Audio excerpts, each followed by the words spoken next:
Itigil ang lahat. Huwag kang gagalaw, huwag kang aalis, at huwag mong babaliwalain ang mensaheng ito. Dahil para lamang ito sa'yo, Aries. May isang tao sa iyong paligid. Isang ngiti ang ipinapakita.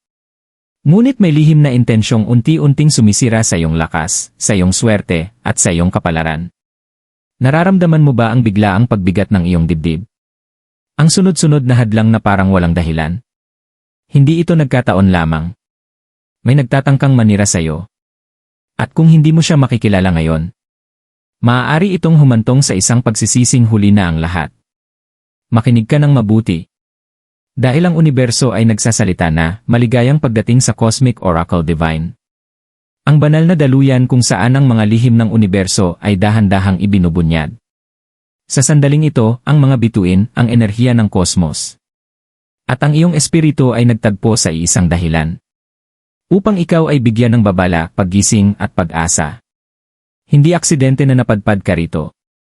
Ang mensaheng ito ay itinakda para sa iyo, Aries. Isang banal na paalala upang protektahan ang iyong sarili. At ihanda ang iyong puso sa katotohanang kailangang mong harapin. Humina ka ng malalim. Dahil magsisimula na ang paghahayag, Aries, pakinggan mo ito ng buong puso. Ang taong nagtatangkang manira sa iyo ay hindi estranghero. Isa siyang malapit, maaaring kaibigan, katrabaho, o isang taong palagi mong pinagkakatiwalaan. Mapapansin mo ang mga palatandaan. Bigla ang paninira sa iyong pangalan. Mga salitang may halong inggit. At payong tila mabuti ngunit nauwi sa kapahamakan. Hindi niya kayang pantayan ang iyong liwanag. Kaya sinusubukan niyang patayin ito mula sa dilim. Ngunit huwag kang matakot. Nakikita ng universo ang lahat. Sa sandaling kilalanin mo ang taong ito, mababawi mo ang iyong lakas. At magsisimulang bumalik ang iyong swerte at kapayapaan. Manatili kang kalmado, maging mapagmatsyag. At huwag ibigay ang iyong mga plano sa kahit sino. Ang iyong proteksyon ay nagsisimula sa kamalayan, Aries, huwag mong hahayaang lamunin ka ng takot. Ang universo ay hindi magbibigay ng babala kung wala ring kasamang proteksyon. Panatilihing tahimik ang iyong mga plano. Huwag ipagkatiwala ang iyong mga pangarap sa lahat. May mga taong nakikinig hindi upang umunawa, kundi upang humanap ng kahinaan. Sa sandaling piliin mong unahin ang iyong sarili, mapuputol ang impluensya ng negatibong enerhiya. Isara mo ang pinto sa inggit. Buksan mo ang puso sa liwanag. Dahil ikaw, Aries, ay ginagabayan at binabantayan. At tandaan, ang sinumang nagbabalak ng masama, ay hindi kailanman mananaig laban sa itinakda ng universo, Aries, sa likod ng bawat ngiting iyong nakikita. Hindi lahat ay may dalang mabuting hangarin. May mga taong tahimik na nagmamasid. Hinihintay ang sandaling ikaw ay manghina, upang doon sila kumilos. Ang universo ay nagpapadala ng mga palatandaan. Mga biglaang hindi pagkakaunawaan. Mga plano na naudlot kahit handang-handa ka na. At mga emosyon na tila hindi sa'yo nagmumula. Ito ay mga senyales na may enerhiyang sumasabay sa iyo, na hindi tugma sa iyong liwanag. Ang taong nagtatangkang manira sa iyo ay pinapatakbo ng inggit at takot. Takot siya sa iyong kakayahang bumangon. Takot sa iyong lakas ng loob. At higit sa lahat, takot siya na ikaw ay magtagumpay. Hindi niya kayang harapin ang sarili niyang anino. Kaya sinusubukan niyang ipasa ito sa iyo. Ngunit pakinggan mo ito, Aries. Hindi ka mahina. Ikaw ay pinili upang subukin.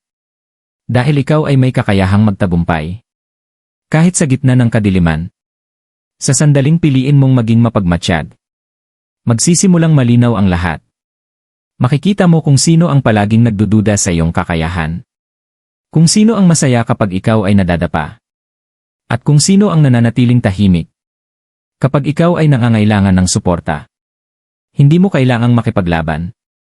Ang kailangan mo ay distansya, katahimikan, at tiwala sa iyong intuisyon. Kapag pinili mong protektahan ang iyong enerhiya, ang kapangyarihan ng taong iyon ay kusang mawawala. Ang universo mismo ang kikilos para sa iyo. Ibinabalik ang balanse. At binubuksan ang mga pintuang minsang isinara. Ito ang yugto ng iyong paggising. Hindi upang matakot, kundi upang mas maging matatag, mas matalino, at mas handa. Sa mas malaking biyayang paparating, Aries, darating ang sandaling mapapagod ka. Mapapagod sa paulit-ulit na pagsubok. Sa mga tanong na walang malinaw na sagot. At sa pakiramdam na tila ikaw lamang ang lumalaban. Ngunit dito nagsisimula ang tunay mong lakas. Ang universo ay hindi kailanman nagkakamali sa pagpili. Kung ikaw ay sinusubok ngayon, ito ay dahil ikaw ay inihahanda sa isang mas mataas na antas ng iyong buhay. Ang negatibong enerhiyang idinidikit sa iyo ng ibang tao ay hindi mananatili kung ikaw ay mananatiling gising at mulat. Sa bawat araw na pinipili mong maging tahimik kaysa magpaliwanag. Sa bawat pagkakataong pinipili mong umiwas kaysa makipagtalo. Unti-unting nawawala ang kanilang kapangyarihan sa iyo. Ito ang yugto ng paglilinis. Mararamdaman mo ang paglayo ng ilang tao. May mga relasyon na bigla na lamang magbabago. Huwag kang malungkot. Ito ay tanda na tinatanggal na ng universo ang mga hindi na dapat sumabay sa iyong paglalakbay. Kapag ang isang tao ay wala ng access sa iyong enerhiya, wala na rin siyang kakayahang saktan ka. Sa panahong ito, pakinggan mo ang iyong intuition. Ang maliit na boses sa iyong loob ay mas totoo kaysa sa anumang salitang maririnig mo mula sa iba. Kung may pakiramdam kang hindi tama, maniwala ka rito. Aries, ikaw ay pinoprotektahan kahit hindi mo ito nakikita. May mga puwersang gumagalaw sa likod ng eksena. Inaayos ang mga sitwasyong akala mo'y magwawakas sa kabiguan. Ngunit sa huli ay magdadala ng mas malinaw na landas. Ang sakit na iyong nararanasan ngayon ay nagiging karunungan. Ang pagtataksil ay nagiging lakas ng loob. At ang takot ay unti-unting napapalitan ng kapayapaan. Magtiwala ka. Hindi ka iniwan ng universo. Ikaw ay ginagabayan patungo sa isang bagong yugto. Isang yugto kung saan ikaw ay mas buo, mas matatag, at mas handa sa mga biyayang nakalaan para sa iyo, Aries, bago matapos ang mensaheng ito. Hayaan mong tumimo sa iyong puso ang isang mahalagang katotohanan.